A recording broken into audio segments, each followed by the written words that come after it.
napapansin sa iyong mga kapaligiran. Kay dumi na ng hangin, pati na ang mga ilog natin. Hindi nga masama ang pag-unlad, at malayo-layo na rin ang ating narating. Ngunit masdan mo ang tubig sa dagat, dati kulay asul, ngayon'y naging itim. Ang mga duming ating ikinalat sa hangin, sa langit, huwag na nating paabutin. Upang kung tayo'y pumanaw man sa riwang hangin, sa langit natin matitikman. Mayroon lang akong hinihiling, sa aking pagpanaw sana ay tagulan. Gitara ko ay aking dadalhin, upang sa ulap na lang tayo magkantahan.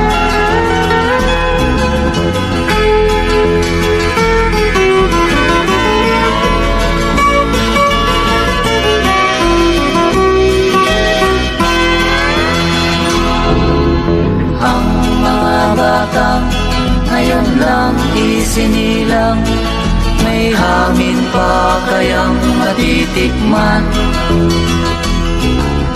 May mga puno pa kaya silang aakyatin, may mga ilog pa kayang lalanguyan.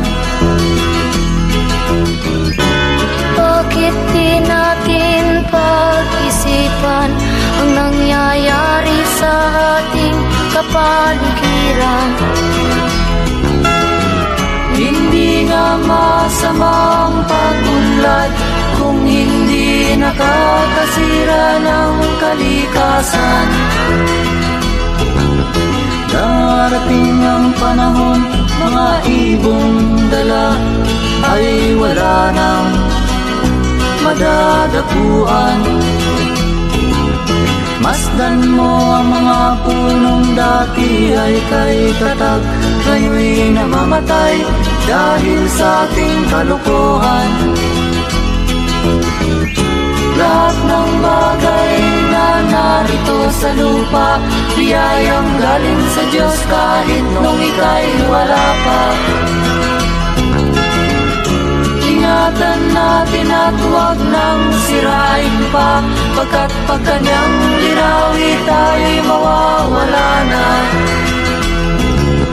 Mayroon lang akong hinihiling, sa aking pagpanaw sana ay tagulan. Gitara ko ay aking dadalhin, upang sa ulap na lang tayo